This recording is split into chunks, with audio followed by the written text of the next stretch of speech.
Bakit ka ganyan ngayon? Ikaw ba ay biktima ng mundo, ng buhay, o ikaw ang lumilikha ng iyong buhay? Ikaw ba ay pinagtagumpay ng mga kapalaran o meron kang napakalaking papel sa iyong mga tagumpay? Bakit ganyan ang nangyayari sa buhay mo?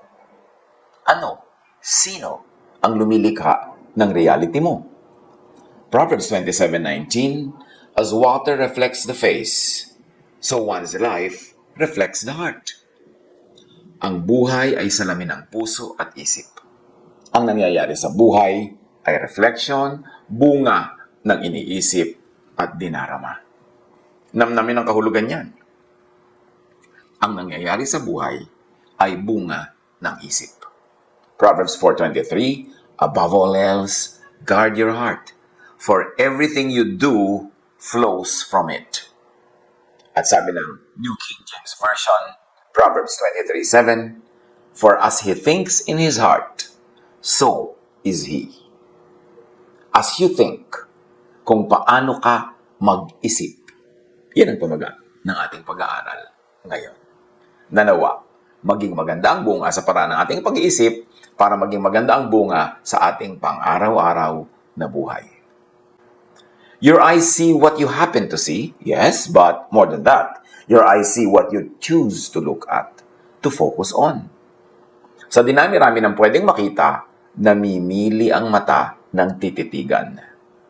Your thinking creates your reality. Ang pag-iisip, ang iniisip mo, ang gumagawa ng realidad mo. Our thoughts, if you think them over and over, and assign truth to them, become beliefs. Namnamin.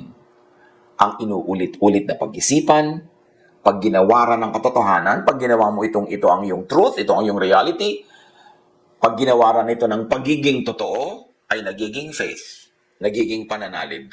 Ano man ang inuulit-ulit mong pag-isipan, pag inassignan mo ito ng truth, ito ang iyong truth, ito ang iyong nagiging faith, pananalig. Ang pananalig ay lumilikha ng cognitive filter na siya mong pinagsasalaan at pinagbabatayan ng pagbibigay kahulugan sa mga nangyayari sa mundo mo. Ang salaan ding ito ang namimili ng mga patunay sa kapaligiran na tumutugma sa pinaniniwalaan mong truth at tumatanggi, nagtatakwil sa mga kakontrang ideya. Huwag kayong mga nosebleed dyan. Intindihin ang pinag-uusapan natin. Nosebleed din itong pag-aralan na ituro Kaya kailangan mag-effort ang lahat na intindihin. Huwag tayong laging mahalin na sa madali lang. Kailangan nag-iisip tayo ng malalim, malawak, mataas. Pagka meron kang pinaniwalaan, pag lagi mong iniisip ang isang bagay, at ito'y pinaniwalaan mo na, inassign mo na ito na yun ang truth, dahil laging paulit-ulit, hindi mo tinanggihan, in fact, nayakap mo, naging truth mo na, lahat ngayon ang tingin mo sa buong mundo, ito ang panala mo kung ano ang tama at mali, kung anong tatanggapin mo at i-reject, kasi nag-assign ka na ng truth sa iyong paniniwala. Kaya dapat bantayan kung anong pinaniniwalaan, kung anong dinidinig, at kung anong gagawin mong, this is my truth. Kasi yun ang magiging salaan mo sa lahat-lahat ng bagay. Dahil sa selective filtering system ng brain, tinatawag na priming, that works on activation-inhibition model, pag ang isip ay primed by a certain belief to look for something, pinagsasarahan nito ang mga kakontrang neural networks. Kaya mahihirapan kang makita ang patunay na kontra sa nauna o dati ng paniniwala. Pag kinondisyon mo na ang utak mo kung anong katotohanan, pag tinanggap mo ng ito ang katotohanan, at ito na ang iyong naging pananalig, pati sarili mong utak ay mabubulag na, hindi na niya makikita ang mga patunay na kontra doon sa pinaniwalaan mo na. Kaya mahirap kausap ang religious person at ang very political ang utak. Kasi pag nag-decide na siya na yung narinig niya, yung napaulit-ulit yung narinig, nakita na yun na ang totoo, yun na ang reality, kahit pa tapunan mo ng liwanag to the contrary, kahit pa yung kakontra ideya nito ay ubod ng linaw, maliwanag pa sa sikat ng araw sa tanghaling tapat, hindi na ito makikita ng isip. Pinagsasarahan ito ng sarili nating isip. Ang ating isip ang magpapalaya sa atin at ang ating isip din ang nagiging kulungan ng ating buong pagkatao, pananaw at buhay. That's why people who are depressed see a more depressing world. It's also why you are so convinced that your view of the world is the truth. Ito rin ang sanhi, kaya ang tao ay kumbinsido na ang pananaw niya ang siyang tanging katotohanan. Kasi sa katatanggap niya ng tinanggap niya, kauulit-ulit nito, at pag-a-assign niya dito ng ito yung truth, nagsara na ang utak niya sa ibang ideya, lalo ka kontra doon sa niyakap ng niyang ideya. Kaya napakahalaga na laging nire-review ang ating pinaniniwalaan, ang ating pinaninindigan. What most people don't realize is that they are participating in creating their own version of the truth. Pero akala nila, yun na lang ang kaisa-isang truth. Kaya dapat pag-ingatan ang iniisip at dinarama. Malamang na pag pinaulit-ulit ito, yan ang magiging reality or truth mo. At yan ang ginagawa ng maraming organized religions, of course. Paulit-ulit. Indoctrination. Almost brainwashing. At kung bata ka pa, nagsimula na ito nadidinig mo sa school, sa church, sa pamilya, ito na ang magiging truth mo. Kaya iba-ibang parts of the world, iba-iba ang truth ng mga tao, nagyagera-gera, nagpapatayan for the truth. At ano yung the truth na yun? Yung truth na tinanggap nila sa kanilang isip. At tinatanggihan na ng kanilang isip yung ibang bagay kahit ubod ng linaw na tama yun. Kasi nabulag na ng pananalig ang pag-iisip. Proverbs 4:23, above all else, guard your heart, for everything you do flows from it. Guard your mind, guard your belief, guard your idea, because everything you will do will be shaped by your belief. Proverbs 6:14, who plots evil with deceit in his heart, he always stirs up conflict. Mula sa isip, tungo sa salita at sa gawa. Pagka deceitful at quarrelsome yung isip, ang action niya magiging deceitful and quarrelsome. Natural. Proverbs 27:19, as water reflects the face, so one's life reflects the heart. Ang buhay ay salamin ng puso at ng isip. Ang nangyayari sa buhay ay reflection, bunga lang ng iniisip at dinarama. Nandyan ka dahil inisip mong dapat ay nandyan ka at inisip mong pupunta ka dyan. Nandyan ka dahil pinaniwalaan mo yan ang best para sa'yo. Nanalig ka sa ginagawa mo. Psalm 139:23, search me, God, and know my heart. Test me and know my anxious thoughts. Dapat laging ipasuri at ipasala sa may likha, sa Word, kay Jesus, sa Jesusness, ang iniisip at dinarama. Maraming tao, sobrang na-conditional na sila na Pharisees ang tama. Kaya pag tinuruan mo ng Jesusness, nire-reject si Jesus. Sobrang na-condition na sila na law ang umiiral. So pag tinuruan mo ng grace, ayaw tanggapin. Sobrang na-condition na sila na they are hopelessly sinful. Pag tinuruan mo ng restoration and forgiveness of God, hindi makayang tanggapin. Kaya laging guilty pa rin at nagpapagilty pa rin sa iba. Kasi ang indoctrination ng religion ay talaga namang non-stop. Mula bata, from cradle to the grave, idinidikdik sa'yo ang doktrina ng isang grupo na inaniban mo o inaniban na yung mga magulang. Kaya ang mga tao nagyagera-gera, ang dami naging patayan dahil sa religion.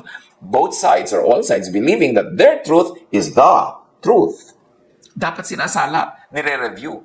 Dapat ating sinusuri ang ating mga pinaniniwalaan and be willing to change our mind, our hearts, when we are confronted with a better truth or a higher version of truth. Your eyes see more and more of what you look at and focus on, of what you choose and want to see.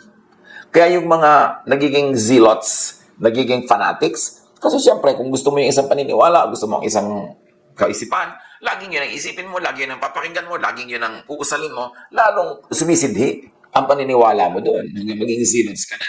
Kasi ang brain natin, nakukondisyon yan eh. Kung ano lagi mo tinitingnan, yung nag-a-adjust ang brain mo para yun na makita. At hindi na niya tinitingnan ang mga ayaw mong tingnan, ang ayaw mong makita, hindi na tinitingnan ang brain mo. Akala mo tuloy, wala na yun, hindi na nag-e-exist. At yun na lang, paborito mo, ang nag-e-exist. Our brains shape our reality. Social reality can even shape physical reality. For example, it's a stereotype to think that girls aren't good at math.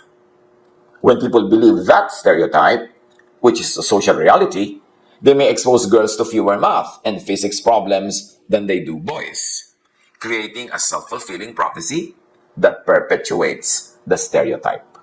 Kasi meron na silang pinaniwalaang katotohanan, lahat ng gagawin nila nakasang-ayon na doon, so lalo naman sisidhi ang paniniwala nila na yun na nga ang tama.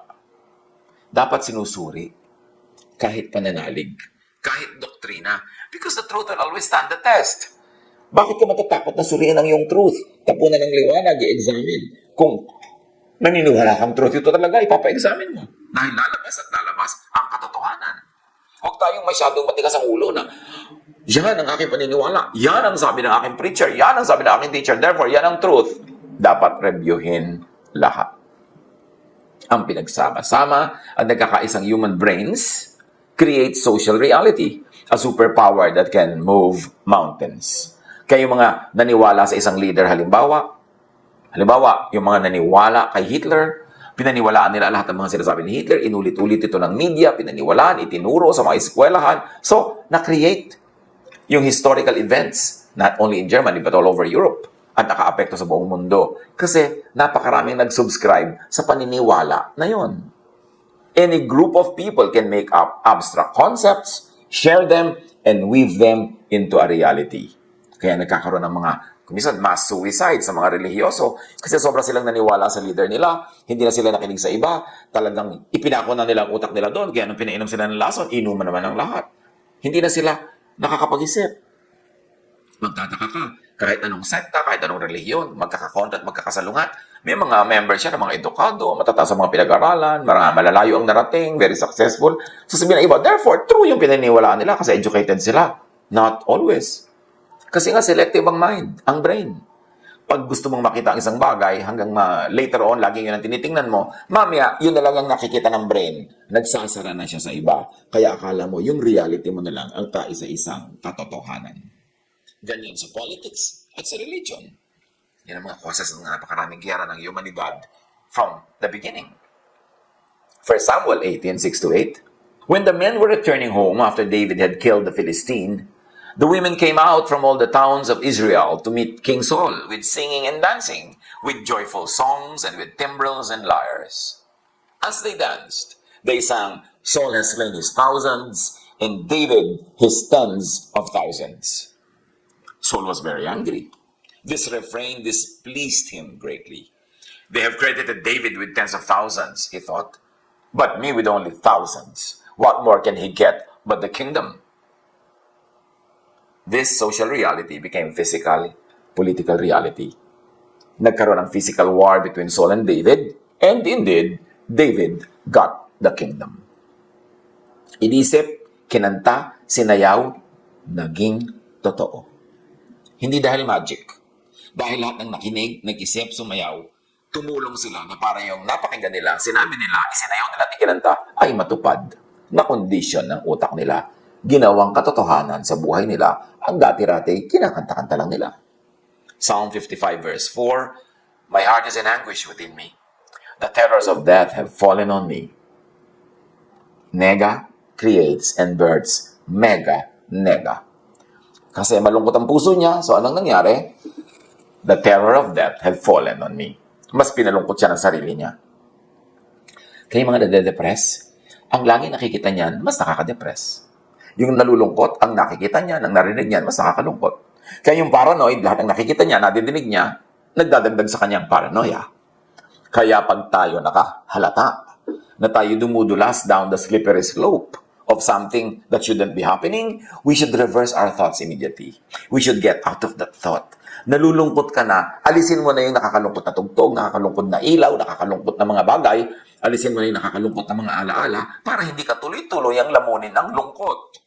Nagagalit ka na, maghahanap ka pa ng mas nakakagalit, makikinig ka pa sa mga sulsol, magagalit ka na magagalit, hanggang maging mamamatay tao ka na niyan. Ganon din yung love yung romantic love.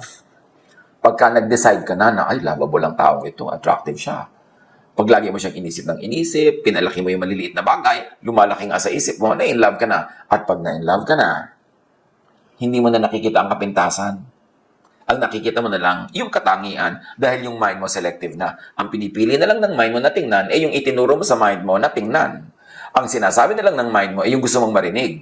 Kaya pag in love ka dito kay Bigote, tapos sinasabi ng nanay mo na nagmamahal sa'yo na hindi siya boto, ayaw niya, sa nanay mo pa ikaw magagalit. Hindi ka naniniwala, hindi mo makita yung truth ng nanay mo kasi binulag ka na ng truth na isinaksak mo sa sarili mong utak.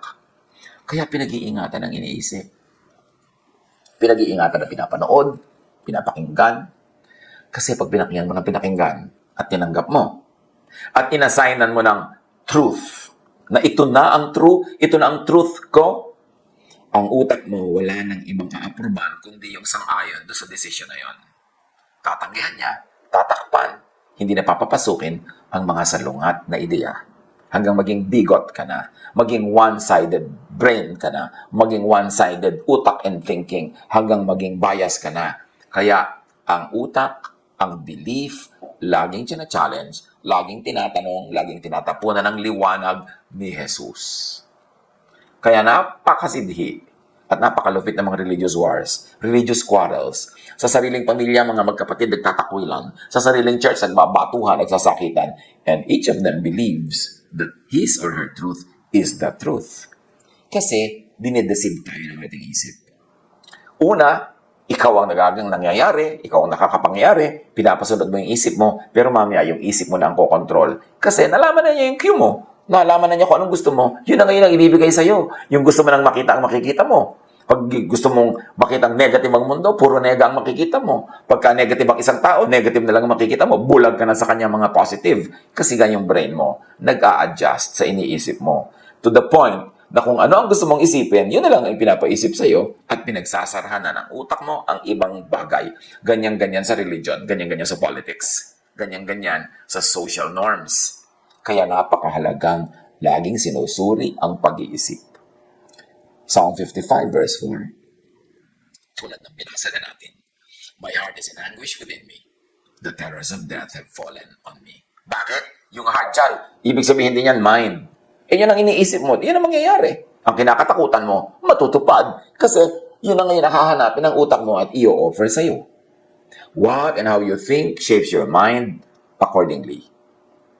Pagka isip ka ng isip, yung mind mo nag-a-adjust, yun na lang i-accommodate niya. Yun na lang ang gusto niyang isipin at yun na lang ang ipapaisip sa'yo.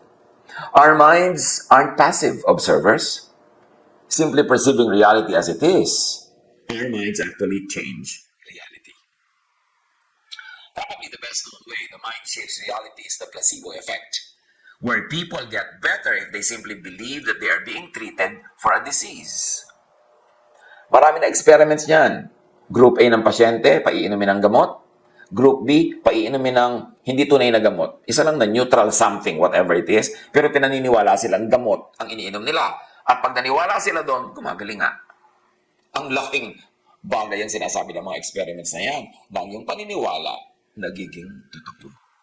Na napakamakapangyarihan ng pananalig. Kaya nga sabi ni Jesus, believe, command this mountain to throw itself into the sea, and it will. It will become your reality. Pain is highly responsive to each person's psychology and mindset.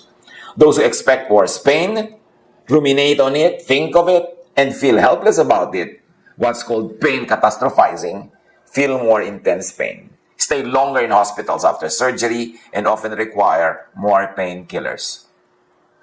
Pag ang tao ay napakahiling mag-isip ng sakit, na siya'y masasakitin, na siya'y masasaktan, yun nga nangyayari. Ang tagal niyang gumaling. Pero yung nag-iisip na gagaling siya, nananalig, mayroong faith, mabilis gumaling, mabilis mag-respond sa medication. It's all in the mind. Pag lalong iniisip, pag lalong pinag-uusapan, lalong kinakatakutan, lalong nangyayari. Kaya hindi maganda yung mga lagi ang pinag-uusapan nyo, mga sakit. Pagka maraming tao, lalo seniors, pag nakita-kita na, wala pinag-uusapan kung ano ang sakit nino. Nagpapaligsahan kung kaninong blood pressure ang mas mataas, kung kaninong blood sugar ang mas mataas, kung kaninong sakit ang mas malala. Kaya ayun, nagkakalubog-lubog din uli sa sakit. Pagka ang gusto nyo lagi pag-usapan, kapintasan na inyong hipag, lalong nagagalit kayo sa kanya. At lalo siyang nagiging kapintas-pintas. Kasi yung reality ng utak nyo umaapekto sa mundo. Nagkakatotoo ang laging pinag-uusapan, lalo't pinaniniwalaan. Di ba? Faith moves mountains. Kahit negative faith. Pag naniwala kang hindi ka nagagaling, hindi ka na nagagaling. Pag lagi niyong pinag-uusapan na, naku, maghihirap ang buhay, ang hirap ng buhay, ang hirap ng hanap buhay, ganun nga mangyayari. Yung mga may tindahan, pagka tinanong mo, magkano ang benta mo? Mahina, matumal. Siguro sa takot mautangan, sa takot na mahingan. Pero kasasabing matumal, mahina, ay tumutumal talaga, tumihina. Pero pagka maganda yung benta, ayaw sabihin, wow, malaki ang benta ko, tipak, marami ako ngayong benta. Sa takot na naman siguro mahingan. So, ang nangyayari, dahil hindi na pag-uusapan yung malaking benta at magandang negosyo, hindi na yun tinitingnan ng brain. Ayaw na uli yung makita. Ang hahanapin na niya uli, yung maliit na kita, yung maliit na benta, yung negative. At yan na naman ang matutupad sa buhay. Kaya dapat pag-ingatan kung ano ang iniisip, ang ipinaiisip sa kapwa, lalo sa bata. Kaya dapat pag-ingatan kung ano ang doctrine na isinisiksik sa utak ng nakikinig kasi nagiging ganun siya. Bakit ang daming relihiyoso nagiging masama ang ugali? Nagiging judgmental? Kasi yun ang lagi nadidinig mula sa preachers and teachers. Judgmentalism. Bakit marami mga relihiyoso nagiging mapaghiwalay sa kamag-anak, sa mga kaibigan? Kasi yun ang lagi nadidinig. Nagiging totoo sa buhay nila ang kanilang nadirinig. Your mind is wired to be shaped by what you think of, by what you focus on, by what you search for. Kaya pag nag-decide ka na in love ka na kay Guwaping, ang hinahanap na lagi ng isip mo yung nakaka-in-love, dire-reject niya yung mga nakakainis at mga mali. Kaya nabubulag ka sa pag-ibig. Kaya sinasabi nila, love is blind. Because now you decide what to see, you decide what to hear, you decide your reality, and once you have decided on it and you believe in it, and you assign it truth, it will happen. Yun ang himala. Yun ang hiwaga. Yun ang power ng pag-iisip. What you think, you will become. If you want to change the outside, you must first change the inside.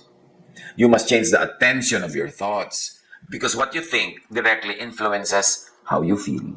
And how you feel directly influences how your body reacts. And how your body reactions directly influence how you behave. And how you behave comes to define what you are and what you experience in life. Totoo ang ini-imagine. Pag in-imagine mo, ngayon na ang mahal mo sa buhay ay nagtataksil sa'yo, nagiinit na yung punong tainga mo, bumibilis na ang tibok ng iyong puso at ang iyong pulso, sumisikip na ang iyong paghinga, at humihirap na ang iyong pakiramdam. Imagination mo lang yun. Hindi pa yung nagaganap sa kanya. Pero pag naganap na sa isip mo, umaapekto na sa iyong katawan. Thoughts become physical realities. Tumatawid mula sa loob ng iyong utak papunta sa buong mong katawan. Kaya ang imagined things become real. Kung ano ang gusto mong maging real in your life, yan ang lagi mong isipin, yan ang lagi mong imaginin. Ganon din yung mga sexual desires. Pagka in-imagine mo na nakikipagtalik ka sa isang tao, lahat na ng mga sensations ng tunay na pakikipagtalik, mararamdaman mo na rin. Kasi nasa isip mo na. Pag iniisip, nagiging totoo sa physical world. Kaya dapat pag-ingatan ang iniisip. Pag inayos ang loob, aayos ang labas. Pag inayos ang isip, aayos ang mundo, aayos ang buhay. So nagsisimula ang lahat sa pag-iisip. Paano ka ba mag-isip? Optimistic, pessimistic, positive, negative? Mapaniwalain o ayaw maniwala? Paano? Thoughts, in and of themselves, have no power. It's only when we actively invest our attention into them that they begin to seem real. And when we engage with specific thoughts, we begin to feel the emotions that were triggered by these thoughts. We enter a new emotional state which then influences how we act. Pag inisip, nakakaapekto sa emosyon. Yung emosyon makakaapekto sa yung action. Kaya sa isip, nagsisimula ang lahat. Psalm 10:4, in his pride, the wicked man does not seek him. In all his thoughts, there is no room for God. Kaya merong believer at may hindi believer.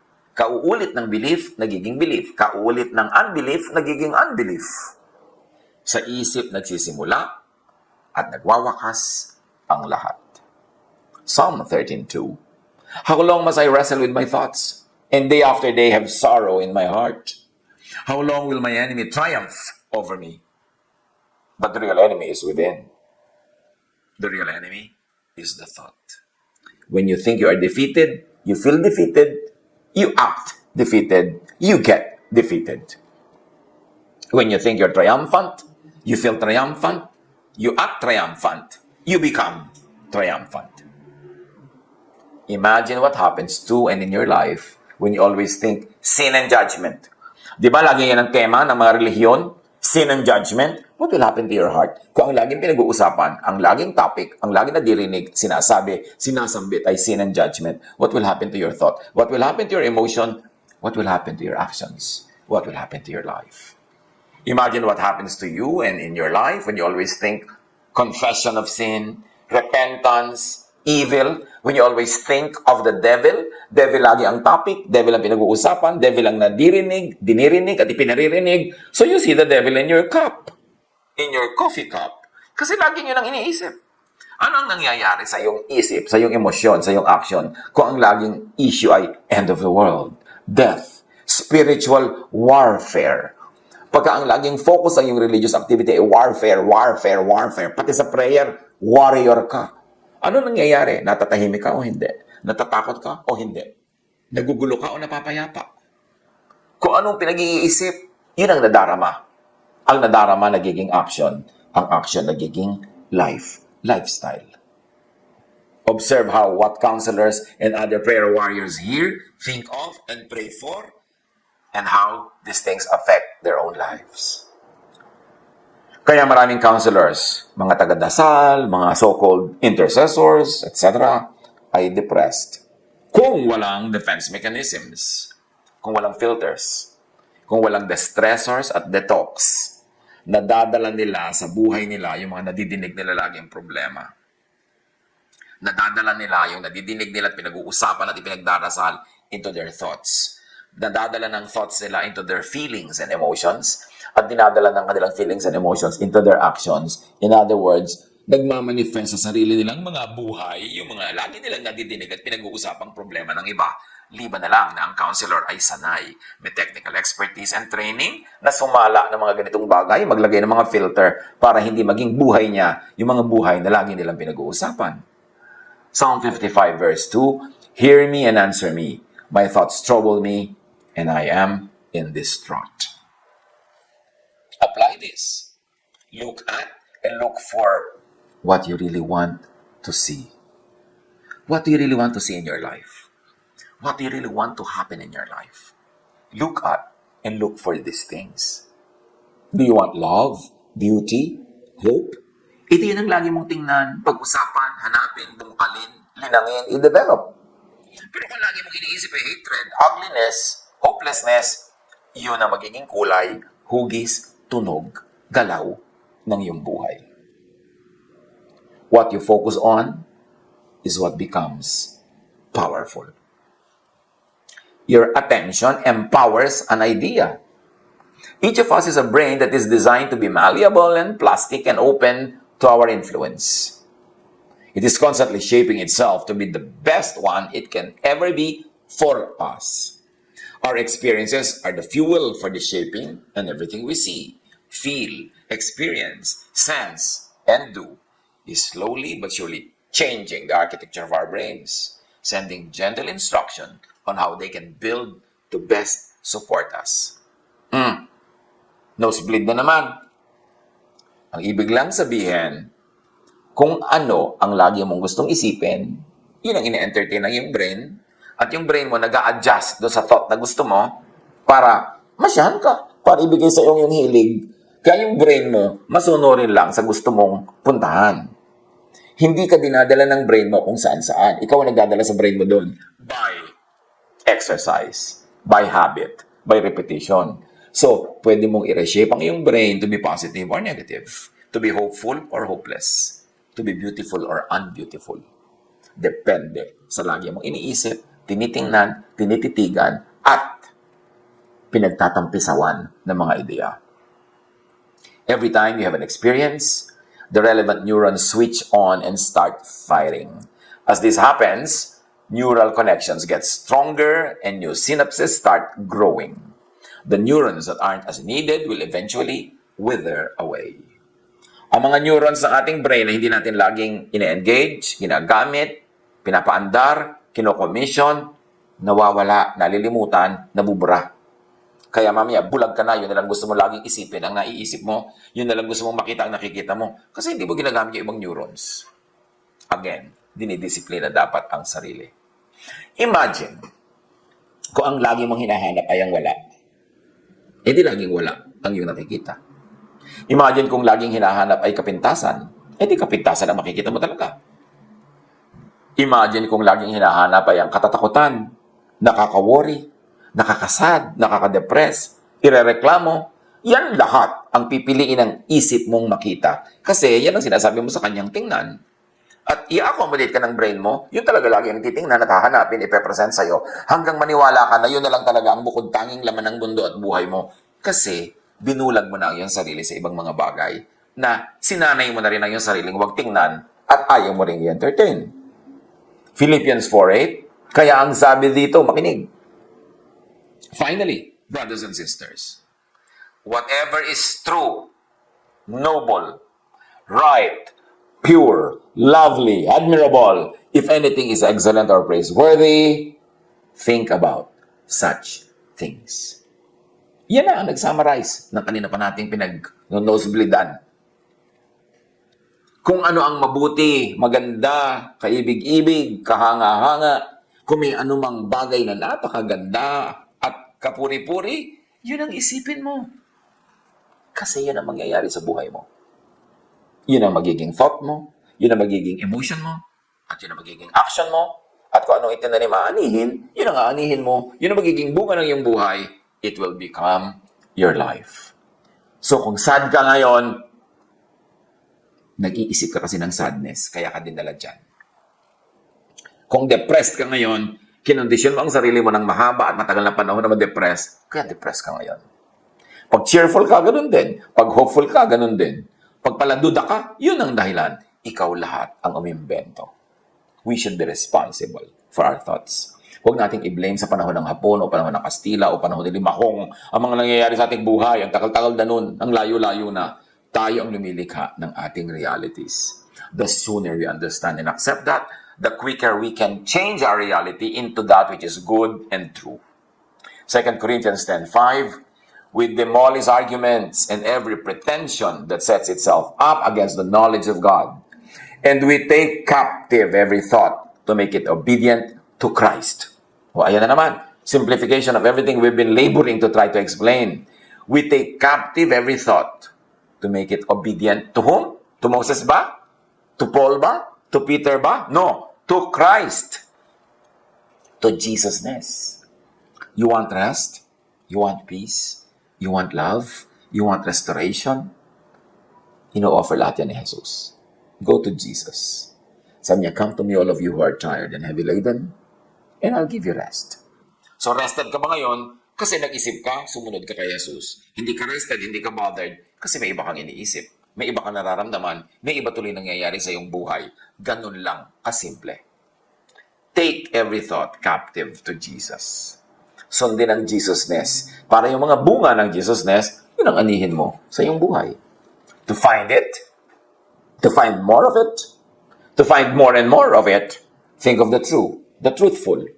Haggai 1:5, now this is what the Lord Almighty says, give careful thought to your ways. Think of good. Matthew 9:4, knowing their thoughts, Jesus said, why do you entertain evil thoughts in your hearts? Why do you entertain doubt? Why do you entertain fear? Why do you entertain judgment? Why are you entertaining all these things? They are affecting you. Think of the progressive. Kailangan umaasenso. 2 Corinthians 3:16-18, we are all being transformed into His image with ever-increasing glory. So ang ating pagbabago para mapaayon tayo sa imahe ni Jesus ay tuloy-tuloy, progressive. Hindi yung kung anong narinig mo, paniniwala mo, stand mo nung unang-unang narinig mo yan, noong panahon ni Kopong-Kopong, yung ka pa rin ngayon, walang nagbago, walang nag-increase na glory. Dapat nag-glorify ang Panginoon sa ating patuloy na pagbabago. And you grow by outgrowing something. You grow in the mind by outgrowing your old mind. You grow in thought by outgrowing your old thoughts. Huwag matakot magbago ng isip, kasi pag hindi ka nagbago ng isip, mabobonsai ka o mafossilize ka, you will never grow from glory to glory. Think of the helpful, the edifying, the enriching. Do not think nega. Luke 5:22. Jesus knew what they were thinking and asked, why are you thinking these things in your hearts? See, lagi ang tinatanong ni Jesus, ba't yan ang iniisip mo? Ba't yan ang laman ng iyong puso? Think of the loving. Think of Jesusness. Romans 12:2. Do not conform to the pattern of this world. At ang mga parenthetic expressions ay ating suggested reading. Do not conform to the pattern of this world, the Pharisaic, but be transformed by the renewing of your mind into Jesusness. Then you will be able to test and approve what God's will is, His good, pleasing, and perfect will. Kay Jesus makinig. Sabi ng Ama, "This is my Son, with whom I am well pleased. Listen to Him." Ephesians 4:23, be made new in the attitude of your minds. What you want to change, you first have to change in your mind. Pag nagbago ng isip mo doon, susunod ang emotion, susunod ang action, susunod ang reality. Think of the restful. Sabi ni Jesus, come to me and I'll give you rest. Think Jesusness. Think of the peaceful. Sabi ni Jesus, my peace I give to you. Think Jesusness. And do not make un-Jesus idols, yung mga kontra kay Jesus. Psalm 115:8, those who make them will be like them, and so will all who trust in them. Pagka ang idol mo law, judgment, yun ang magiging buhay mo. Shape ng yung isip, at yun ang magmumulto sa'yo lagi. Look up to, think of, follow Jesus. Philippians 2:5. Have the same mindset as Christ Jesus. So, mind na naman ang pinag-uusapan. Isip. Ang isip binabantayan. Hindi ito hinahayaan magpunta kung saan na lang niya maisipan. Kasi may mga automatic na yan pupuntahan pag sinanay mo magpunta doon. 1 John 2:6, whoever says he abides in Him ought to walk in the same way in which He walked. Live in Jesusness, not in Pharisiness, para magkaroon ng peace ka at peace ang iyong kapwa. Colossians 3:15, let the peace of Christ rule in your hearts, rule in your minds, rule in your emotions, rule in your actions, rule in your life. As you think, you are. You become. Pag-isip-isipan, pagbulay-bulayan, bring every thought captive to Jesus. God bless us all.